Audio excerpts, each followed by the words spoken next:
মুকুল আসা শুরু হয়েছে। আপনার কি কাঁঠালের মুচিগুলো কালো হয়ে যাচ্ছে অথবা কালো হয়ে ঝরে পড়ার আশঙ্কায় আপনি ভুগছেন এবং সেট হয়ে যাওয়া প্রচুর সংখ্যক কাঁঠালের আকার ও ওজন বৃদ্ধি করতে আপনি মাটিতে কি খাবার দেবেন, স্প্রের মাধ্যমে কি খাবার দেবেন এটা নিয়ে ভাবছেন এবং কাঁঠালগুলো যাতে বাঁকা ও কুঁজা না হয় তার জন্য পলিনেশন কিভাবে করবেন, এই সমস্ত বিষয়ের সমাধান নিয়েই আজকের আমার উপস্থাপন। নমস্কার, আমি বিশ্বজিৎ। আপনারা দেখছেন বিশ্বজিৎস ওয়ার্ল্ড ইউটিউব চ্যানেল। কাঁঠালের মুচি ঝরে পড়ার পেছনে মূলত দুটো কারণ রয়েছে। প্রথমত ছত্রাকের আক্রমণ, দ্বিতীয়ত পোকার আক্রমণ। কাঁঠাল গাছের প্রয়োজনীয় মুচি একটাও কালো হয়ে ঝরে পড়বে না। এর জন্য সবথেকে ভালো কাজ করে সেটা হচ্ছে আপনার টাটার ব্লাইটক্স। এক্ষেত্রে আমি কম্পোজিশনটা একটু বলে নিই, কারণ সব জায়গায় একই ব্র্যান্ডের নাম একই নামে পাওয়া যায় না ওষুধগুলো। তাই এটা হচ্ছে কপার অক্সিক্লোরাইড। কপার অক্সিক্লোরাইড যুক্ত যে কোনো কম্পোজিশনের যে কোনো ব্র্যান্ড আপনারা নেবেন এবং এটা হচ্ছে আপনারা লিটারে 4 গ্রাম করে দিয়ে গোটা মুচি সমেত গোটা গাছ ভিজিয়ে দেবেন। দেখবেন পেয়ে যাবেন কাঁঠাল গাছে ছত্রাক সংক্রান্ত সমস্যার পূর্ণ সমাধান। মুচি ঝরে পড়ার ক্ষেত্রে কাঁঠাল গাছে কপার অক্সিক্লোরাইড তথা ব্লাইটক্সের কোনো বিকল্প নাই এবং অন্যান্য ছত্রাকনাশকগুলো কিন্তু এক্ষেত্রে এত ভালো কাজ করে না। তবে হ্যাঁ, এটা কিন্তু এর সঙ্গে কোনো কিছু মিশ্রণ করবেন না, কারণ কোনো ইনসেকটিসাইড বা কোনো কিছু এর সঙ্গে মিশ্রণে কাজ করে না। তাতে কিন্তু বিক্রিয়া হওয়ার সম্ভাবনা প্রবল। ছত্রাকনাশক তথা ব্লাইটক্স প্রয়োগের পূর্বে কিন্তু প্রথমে গাছে একটা কীটনাশক প্রয়োগ করা প্রয়োজন।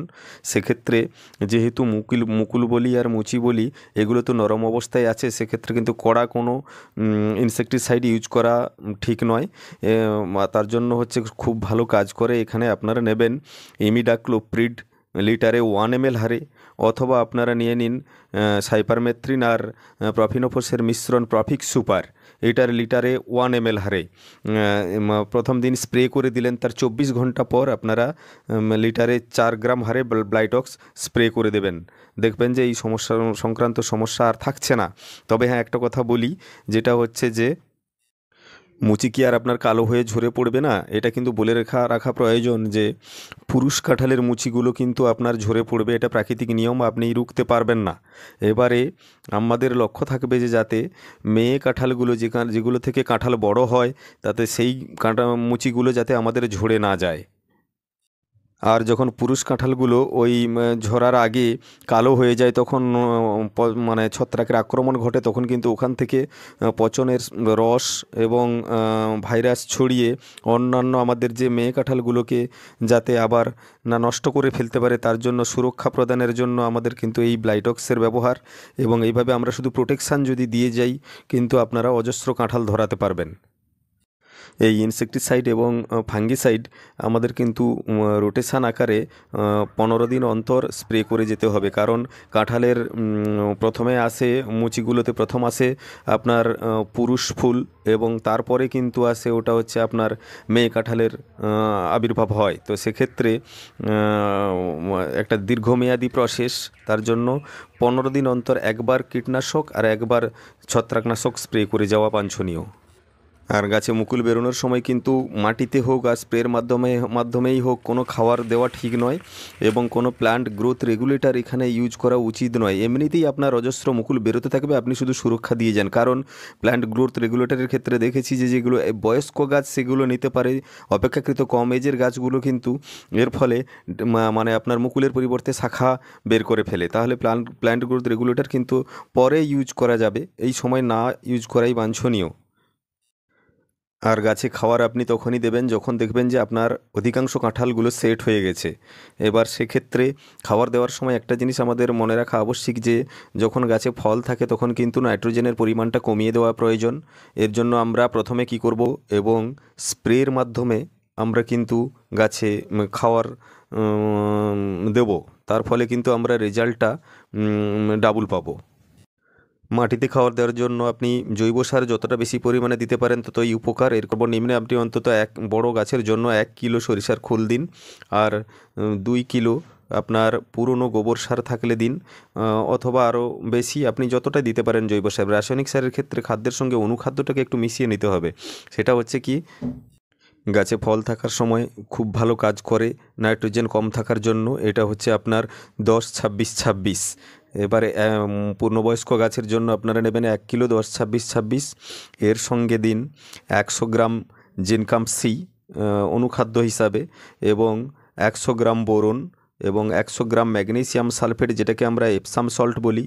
আর কাঁঠাল গাছের জন্য খুব প্রয়োজন থাকে সেটা হচ্ছে আপনার ক্যালসিয়াম এবং হচ্ছে এবং সালফার, বিশেষ করে ক্যালসিয়াম। তো এই ক্যালসিয়ামের অভাব দূর করার জন্য আমরা কিন্তু দাম খুব বেশি না নিয়ে নেবো। এটা হচ্ছে আপনার ওই কম্পোজিশনের সঙ্গে অনুখাদ্য হিসাবে আমরা নেব জিপসাম। এটা দেবো কিন্তু 400 গ্রাম দিয়ে টোটাল এই অনুখাদ্যগুলো এবং আপনার রাসায়নিক সার 10-26-26, অথবা আপনি রাসায়নিক সারের আরেকটা কম্পোজিশন করেও নিতে পারেন নিজে।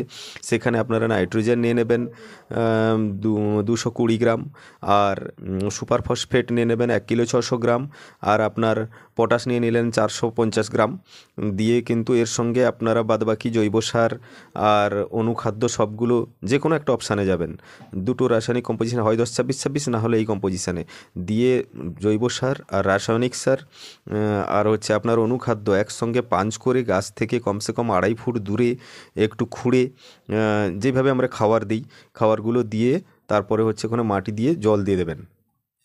গাছে যখন অজস্র কাঁঠাল সেট হবে তখন কিন্তু প্রচুর খাবারের প্রয়োজন থাকে, তাই মাটিতে খাবার দেওয়ার সঙ্গে সঙ্গে আপনারা কিন্তু স্প্রের মাধ্যমে খাবার দিন।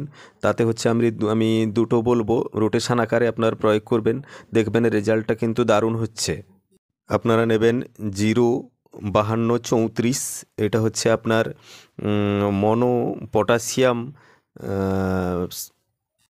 ফসফেট। এর সঙ্গে আপনারা কিন্তু নেবেন আপনার বোরন, এটা নেবেন লিটারে 1 গ্রাম করে, আর এই 0-52-34 নেবেন লিটারে 5 গ্রাম করে দিয়ে কিন্তু একসঙ্গে পাঞ্চ করে গোটা কাঁঠাল সমেত কাণ্ড গোটা গাছ ধুইয়ে দেবেন।